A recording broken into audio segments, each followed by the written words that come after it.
What's good, everyone? Coach Damien here. I'm at Johnny O's Gymnasium again, coming to you with another exercise tutorial video. This is gonna kind of be the last one in my main series, what I call the 8 primary movement patterns, and that is gonna be the cable rotation. Now, of course, there's a bunch of different rotational exercises that you can do, but I would kind of say this is like the foundation for most rotational exercises.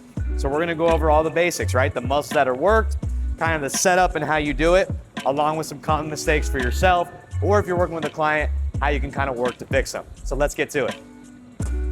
So the major muscles worked in the resistance band or cable rotation, of course, is going to be those abdominal muscles, specifically your transverse abdominis, your external and internal obliques, right? Those side muscles that really help you rotate.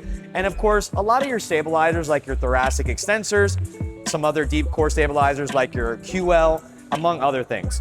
You are, of course, working your lower body and upper body slightly for some accessory.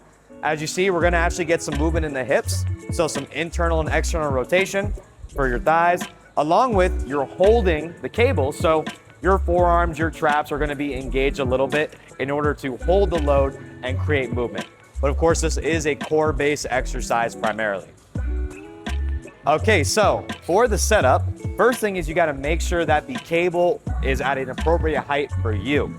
The way to determine this is you wanna actually get yourself in an athletic stance with feet about shoulder width apart, bending your knees a little bit and holding your arms out straight. When you hold your arms out straight, the cable should be about parallel to the ground. So that is how you can tell it is actually a good height for you to start your setup. Once you're there, now what you need to do is take a couple big steps away from the cable and have your arms straight. You can do this exercise with bent arms, but that does make it a little bit easier because the moment arm is now shorter. So I wanna make it difficult and challenging, so I wanna make sure I have straight arms throughout the movement. From there, I'm gonna start with my arms rotated all the way towards the cable where it's anchored, and I'm gonna rotate my entire torso 180 degrees away from it, and then return back to the starting position. So again, making sure that you're set up parallel to the ground. You grab the cable, you rotate as far as you can, keeping those arms nice and straight the entire time. Some very common mistakes that I see with this, kind of like I mentioned with the arms, is that people tend to just have their arms too bent.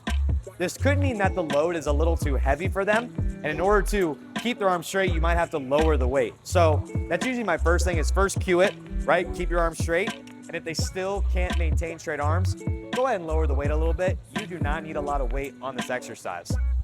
Another mistake that I see sometimes is people will rotate their arms, but not their entire upper body, meaning they'll kind of just go side to side like this, which you might work your core a little bit, but really I want to work on fully rotating my core side to side. So if you see that people are just moving their arms, try and tell them, hey, I want you to move your chest left to right.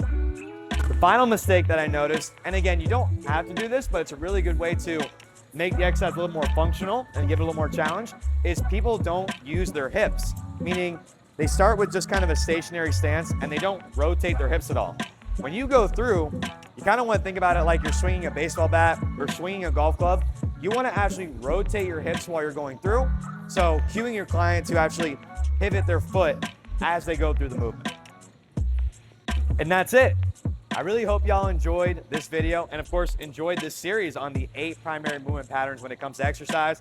As always, if you enjoyed this, please be sure to like, comment, share, and subscribe. You can also find me on Instagram at _shift_method. And I look forward to seeing y'all next time. See ya.